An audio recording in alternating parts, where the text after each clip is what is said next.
Hello दोस्तों, मेरा नाम है एनके और पढ़ाता हूँ मैं हायर मैथमेटिक्स। देखिए, आज हम आईसीएसई बोर्ड की क्लास 10th के मैथमेटिक्स के क्वेश्चन प्रैक्टिस करेंगे, जिसमें फ्रैंक पब्लिकेशन है। इसमें से स्ट्रेट लाइन के जो क्वेश्चन है एक्सरसाइज 12 के, वो सोल्व आउट करेंगे।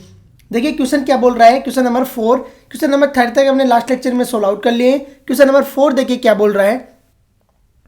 द लाइन थ्रू ए है आपको a,6 एंड बी गिवन है 9,5 is parallel to the line C है 4,1 एंड डी है 7,4। मतलब ए बी लाइन है वो पैरेलल है किसके, सी डी के। फाइंड द वैल्यू ऑफ ए।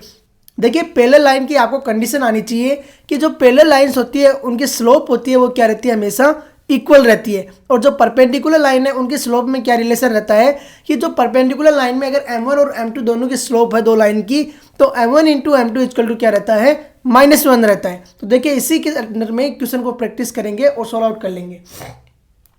देखिए सबसे पहले गिवन राइट डाउन करना है। तो गिवन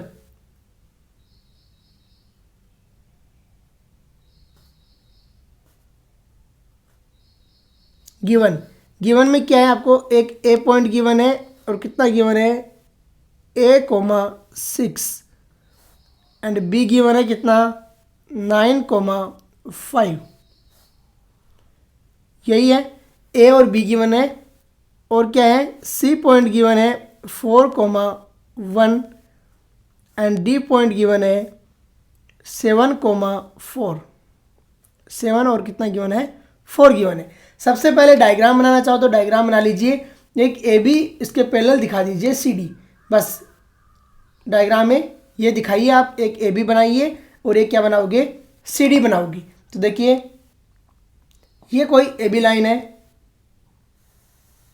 और इसके पैरेलल लाइन है वो सी डी है, मान लिया ये वाली। ये मान लिया दो लाइन्स हैं। इसी तरीके से बनाओगे। इस पे एक पे ए पॉइंट दिखा दिया आपने, ए है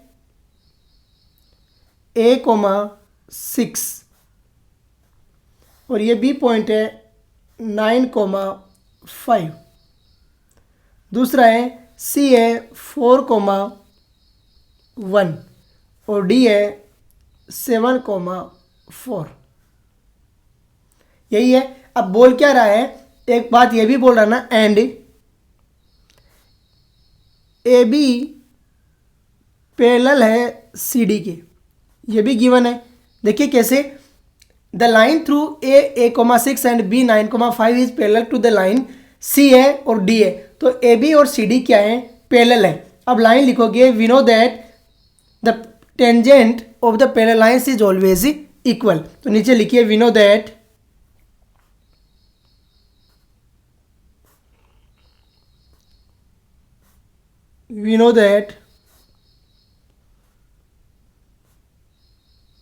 slope of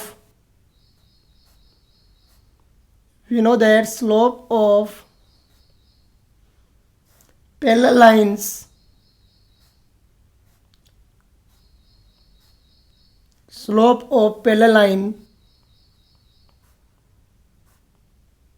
is इक्वल रहती है। तो यहाँ पर देखिए स्लोप ऑफ ए बी निकालिए और स्लोप ऑफ सी डी निकालिए, दोनों को इक्वल कर दीजिए, आंसर आ जाएगा। देखिए स्लोप ऑफ ए बी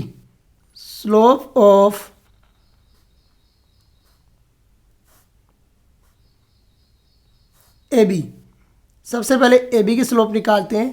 तो देखिए स्लोप ऑफ ए बी कैसे निकलती है, जब दो पॉइंट आपको गिवन रहते हैं तो y2 minus y one upon x2 minus x1 करते हैं। तो 5 माइनस 6 अपॉन 9 माइनस ए आ जाएगा। क्या आएगा, 5 माइनस 6 अपॉन 9 माइनस ए आ गया। इसको दे दिया आपने इक्वेशन 1। दूसरा निकालो slope of C D. Slope of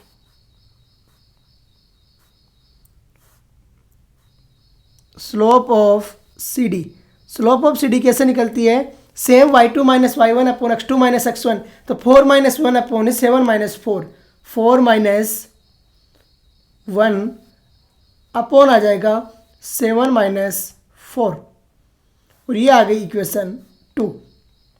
अब देखिए आपने ऊपर लिखा है, we know that slope of parallel line is always equal. तो स्लोप ऑफ पैरेलल लाइन है ए बी और सी डी आपको पैरेलल गिवन है, तो slope of equation 1 equal to equation 2 आ जाएगी। नाउ इक्वेशन 1 इक्वल आ गई इक्वेशन 2 की, आ गई इक्वेशन 1 और इक्वेशन 2 इक्वल। अब देखिए इक्वेशन 1 और इक्वेशन 2 को इक्वल रखते हैं तो क्या आता है और कैसे सोल्व आउट होती है।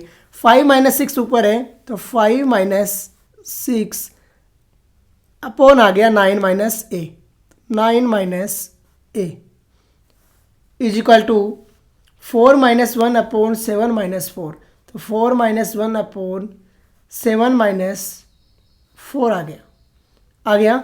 सोल्व आउट कीजिए, 5 में से 6 को रिड्यूस किया तो कितना आया, माइनस का 1 आ गया, अपॉन आ गया 9 - a, तो 9 - a इज इक्वल टू 4 - 1 किया तो ये आ गया 3 और 7 - 4 किया तो ये आ गया प्लस का 3 आ गया 3। तो यहाँ से क्या आया हमारे पास में, देखिए 3 से 3 कैंसिल आउट हो गया 3 से 3 कैंसिल आउट, तो कैंसिल आउट कीजिए 3 से 3 कैंसिल आउट। जब 3 से 3 कैंसिल आउट हो गया तो यहाँ टर्म क्या बची हमारे पास, -1 is equal to 9 - a, -1 is equal to बचा 9 - a। और यहाँ से आपके पास में a इक्वल टू कितना आ गया, a इक्वल टू 9 + 1 कितना हो गया, 10 हो गया। तो a की वैल्यू कितनी आ गई, 10 आ गई। समझ में आ गया होगा कि कैसे सोल्व आउट करते हैं और किस तरीके से वैल्यू निकालते हैं। देखिए ऊपर क्या समझ में आया, देखिए सबसे पहले आपको गिवन है वो राइट डाउन करना है, उसके बाद में डायग्राम बनाना चाहो तो डायग्राम बना लीजिए। डायग्राम ऑप्शनल है, अगर आपको बनाना है तो बनाइए, नहीं बनाना है तो कोई बात नहीं है। दूसरा है ए बी है, पैरेलल सी डी दे रहा है तो आप लाइन लिखोगे we know that slope of parallel line is equal, तो स्लोप ऑफ ए बी निकाल दी, स्लोप ऑफ सी डी निकाल दी, दोनों को इक्वल पुट कर दिया और आंसर आपका आ गया। देखिए कैसे सॉल्व आउट किया है और किस तरीके से आंसर फाइंड आउट किया सॉल्यूशन।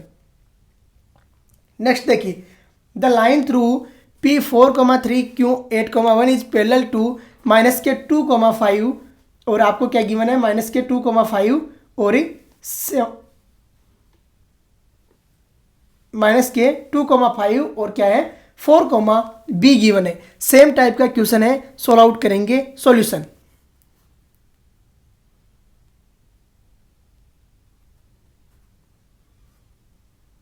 बी की वैल्यू चाहिए तो सबसे पहले गिवन राइट डाउन करना है, तो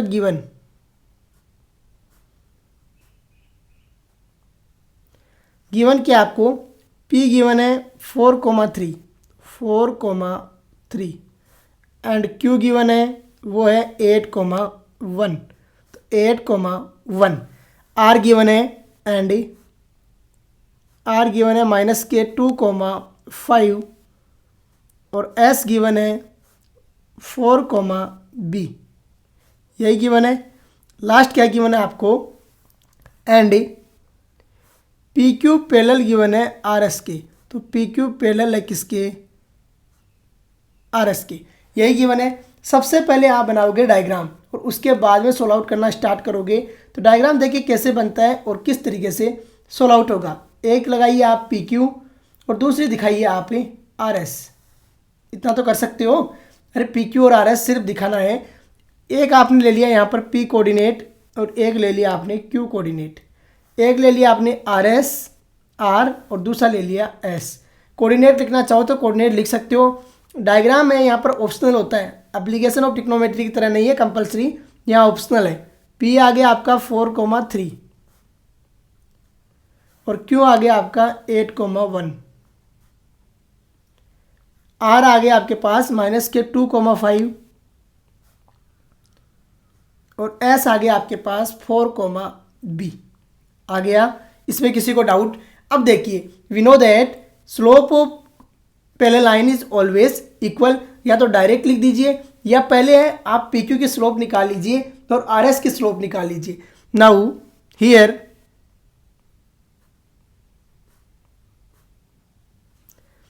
slope of PQ is slope of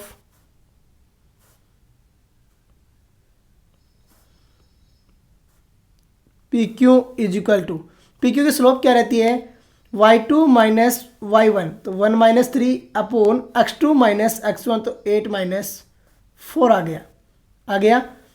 तो ये कितना आया -k2/+k4, ये आएगा -k2/+k4। दूसरा है slope of R S, slope of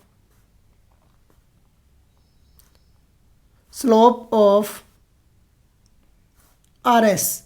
देखिए आर एस की स्लोप क्या आती है ये चेक करना है आपको। स्लोप ऑफ आर एस कितना आएगा y2 - y1, तो b - 5 आ गया, तो b - 5 अपॉन x2 - x1, तो 4 + 2 आ गया 4 + 2, तो ये कितना आ जाएगा b - 5 अपॉन कितना आ गया 6 आ गया 6। अब देखिए एक को इक्वेशन 1 दीजिए, दूसरे को इक्वेशन 2 दीजिए। इसको ऊपर वाले को इक्वेशन 1 दे दिया आपने और एक को दे दिया आपने इक्वेशन 2 दे दिया। नीचे लिखिए we know that slope of parallel lines is always equal, तो लिखिए we know that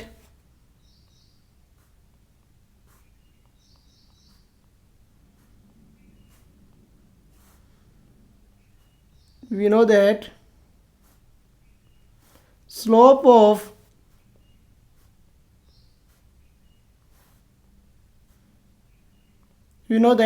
of parallel line is equal, parallel line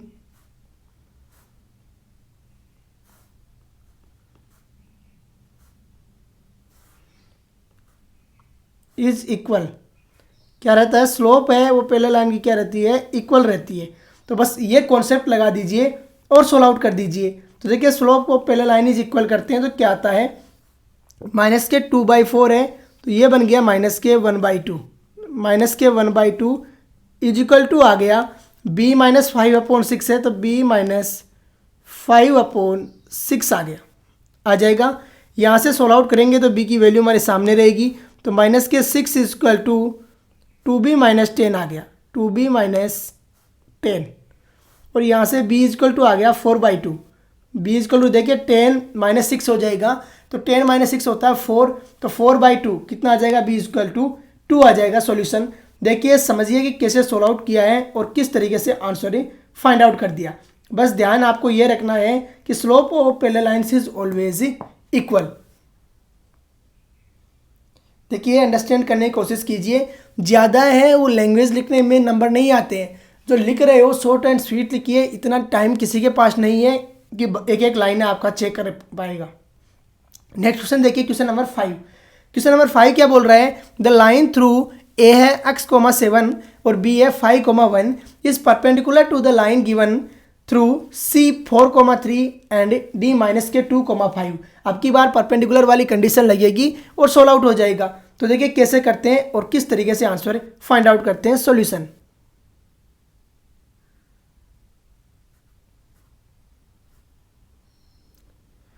सबसे पहले गिवन राइट डाउन करते हैं, तो गिवन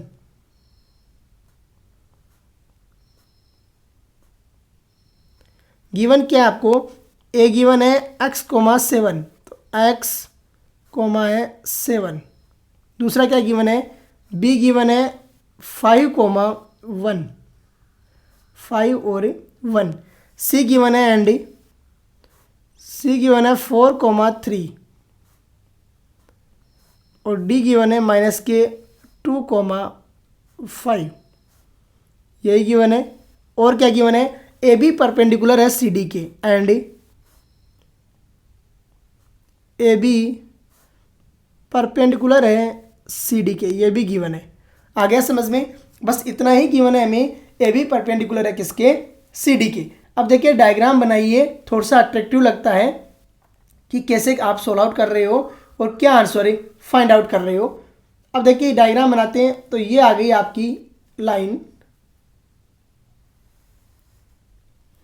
इसके परपेंडिकुलर लाइन आपको ड्रॉ करना है, तो परपेंडिकुलर लाइन आपने ये ड्रॉ कर दी मान लिया।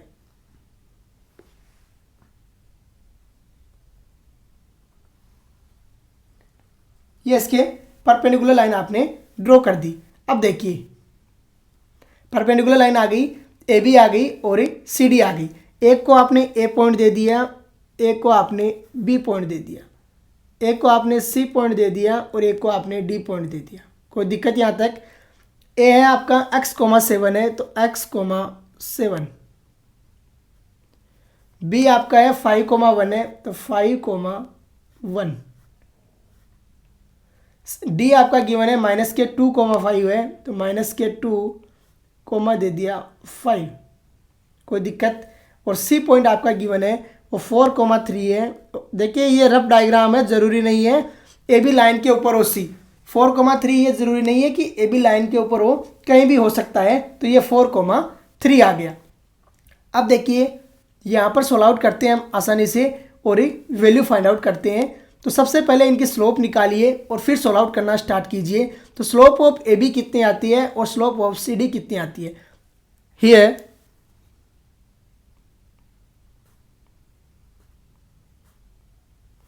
Slope of A B, slope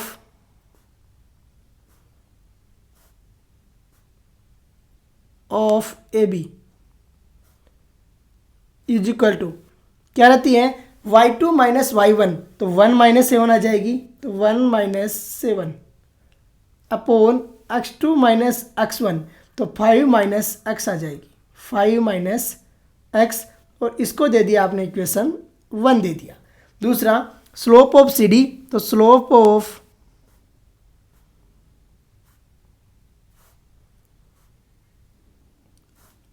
C D क्या आ जाएगी, y2 माइनस y1, तो 3 - 5 आ जाएगा। तो 3 - 5 अपॉन x2 माइनस x1, तो 4 + 2 आ जाएगा। 4 + 2 आ गया समझ में कि कैसे आई और किस तरीके से वैल्यू निकाल दी। आगे सोल्व आउट करो तो सोल्व आउट कर दीजिए, नहीं तो यहीं पे रहने दीजिए। अब देखिए आप लाइन लिखोगे, we know that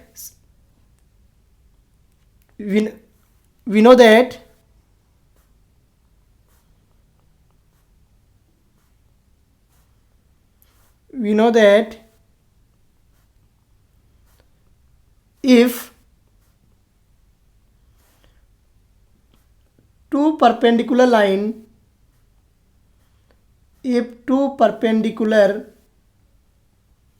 line having slope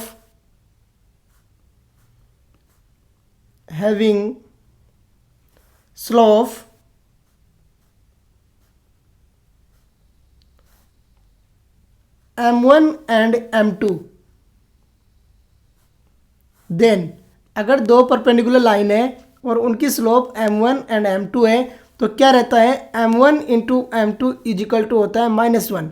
तो m1 into m2 is equal to हमेशा क्या रहता है, -1 रहता है। सब जानते हो ये बात। अब देखिए m1 into m2 is equal to -1 आ गया। तो यहाँ पर देखिए क्या बन जाएगा, हियर नाउ हियर इस क्वेश्चन में क्या बनेगा, ए बी परपेंडिकुलर है सी डी के, तो slope of A B here slope of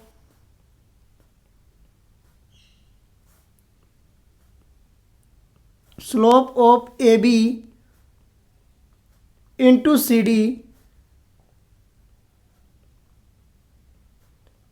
is equal to आ जाएगा -1। अरे आएगा या नहीं आएगा, slope of A B into C D is equal to कितना आ जाएगा, -1 आ जाएगा। बस इसी कॉन्सेप्ट पे क्वेश्चन करेंगे और आंसर आ जाएगा। देखिए अभी कैसे आता है और क्या वैल्यू आती है। सोल्व आउट कीजिए। स्लोप ऑफ ए बी देखिए कितनी आई आपकी, 1 - 7 का मतलब हो गया -6 अपॉन 5 - x, तो -6 अपॉन 5 - x आ गया। इंटू सी डी की स्लोप कितनी आई, 3 - 5 हो गया, -2 अपॉन 6, तो -2 अपॉन 6 इज इक्वल टू आ गया -1। आ गया -1। सोल्व आउट कर दीजिए, जो आएगा वो आपका सॉल्यूशन रहेगा। तो देखिए कैसे सोल्व आउट करते हैं और किस तरीके से वैल्यू निकालते हैं। अब कितनी वैल्यू आएगी, देखिए जो कैंसिल आउट हो रहा है टर्म को कैंसिल आउट कीजिए पहले। तो कैंसिल आउट क्या हो रहा है, +6 से +6 कैंसिल आउट, माइनस से माइनस कैंसिल आउट हो गया, माइनस से माइनस कैंसिल आउट। अब देखिए जो है वैल्यू निकालते हैं तो कितनी आती है, 5 - 6 है, ये 2 एज इट इज हो गया, और जब मल्टीप्लिकेशन होगा तो -5 और प्लस के x हो गया, और यहाँ से x इक्वल टू आपके पास आ गया 7। x की वैल्यू कितनी आई है? 7 आ गई। देखिए कैसे सोल्व आउट किया और किस तरीके से वैल्यू फाइंड आउट करती है, समझ में आ गया होगा। अंडरस्टैंड करने की कोशिश कीजिए कि कैसे सोल्व आउट करते हैं और किस तरीके से वैल्यू फाइंड आउट करते हैं। ये तरीका है क्वेश्चन को सोल्व आउट करने का। क्वेश्चन नंबर 5 हमने सोल्व आउट कर दिया है। क्वेश्चन नंबर 6 देखिए।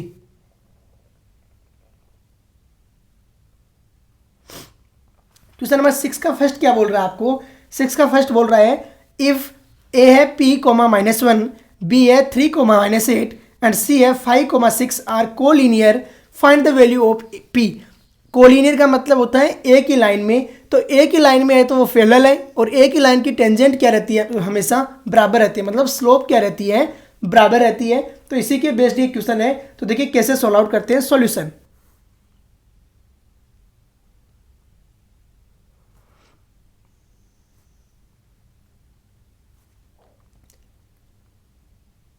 सबसे पहले गिवन राइट डाउन करोगे और उसके बाद सॉल्व आउट करना स्टार्ट करोगे। तो गिवन देखिए, given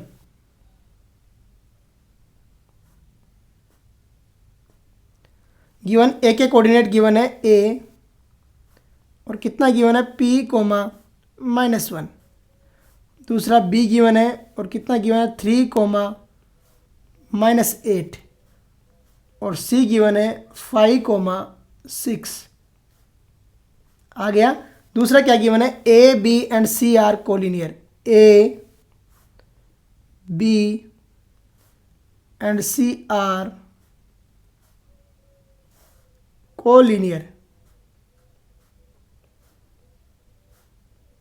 A B and C are collinear. आ गया समझ में?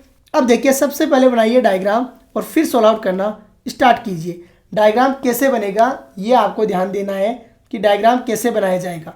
एक पॉइंट आपने ए ले लिया, एक बी ले लिया और एक सी ले लिया। कोलिनियर बोल रहे हैं तो कोलिनियर आपको दिखाना है। तो देखिए कैसे, एक आपने पॉइंट ए ले लिया यहाँ, दूसरा ले लिया मान लिया बी ले लिया, और तीसरा ले लिया सी।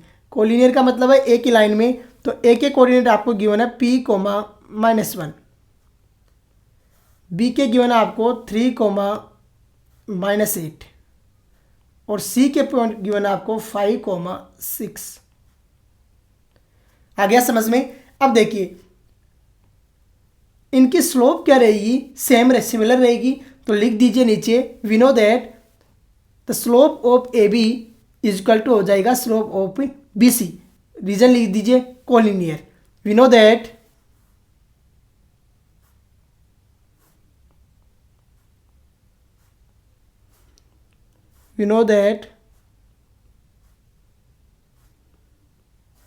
slope of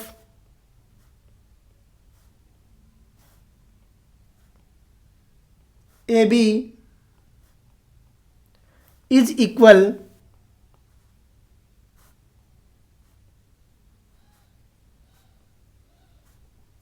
slope of BC, slope of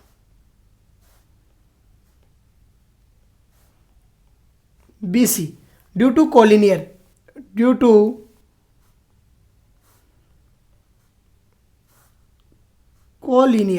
collinear की वजह से क्या हो गया? स्लोप क्या आ गई इसकी? इक्वल आ गई स्लोप इक्वल। अब देखिए इसमें क्या है, सोल्व आउट करने की कोशिश कीजिए। स्लोप ऑफ ए बी निकालिए पहले। तो slope of A B, now slope of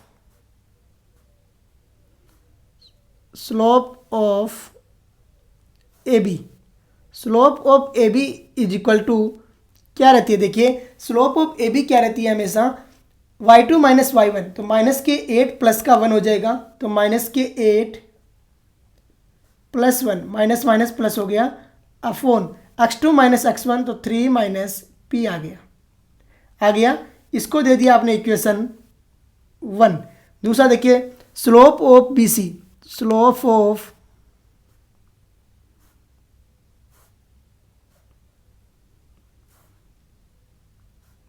B C is equal to क्या आ जाएगा? 6 - 8 है तो 6 + 8 हो जाएगा, 6 + 8 अपॉन कितना आ जाएगा? 5 - 3 आ जाएगा, तो 5 - 3 आ गया। और ये कितना आ जाएगा 6 + 8 कितना आ गया 14 और 5 - 3 कितना आ गया 2 आ गया। और इसको दे दिया इक्वेशन सेकंड, आ गया इक्वेशन 2। नाउ इक्वेशन 1 है वो इक्वल होगा इक्वेशन 2 के, क्योंकि स्लोप है वो हमेशा इक्वल रहती है। नाउ हियर इक्वेशन 1 इक्वल होगा इक्वेशन 2 के, इक्वेशन 2 के। अरे होगा या नहीं होगा? तो देखिए क्या आ जाएगा आपके पास, माइनस का 8 प्लस का 1 है, तो -8 और +1 कितना हो गया -7 हो गया। अपोन -7 अपोन कितना आ जाएगा 3 - p, तो 3 - p आ गया। इज इक्वल आ जाएगा 14/2 है, तो ये कितना हो जाएगा 7 के इक्वल हो जाएगा। सोल्व आउट कीजिए तो देखिए कितना आता है, 7 से 7 कैंसिल आउट हो रहा है, तो कैंसिल आउट कीजिए टर्म को। जो टर्म कैंसिल आउट होती है कैंसिल आउट करने की कोशिश किया करो। 7 से 7 कैंसिल आउट हो गया। यहाँ पर कितना आ गया -7 है। अब देखिए कितना आया यहाँ पे -1 = आ गया 3 - p, 3 - p। और यहाँ से p = कितना आ गया 4 आ गया। p = कितना आया 4। और यही आपका सॉल्यूशन हो जाएगा। समझिए कि अंडरस्टैंड करने की कोशिश कीजिए कि कैसे सॉल्व आउट किया और किस तरीके से वैल्यू निकाल दी। देखिए सिंपल तरीका है कि जो कोलिनियर होती है उनकी स्लोप क्या रहती है, हमेशा इक्वल रहती है। बस ये ध्यान देना है और सॉल्व आउट करते जाना है, आंसर आ जाएगा। तो इसी के साथ में आज का लेक्चर हम यहीं पे फिनिश करते हैं। जय हिंद, जय भारत।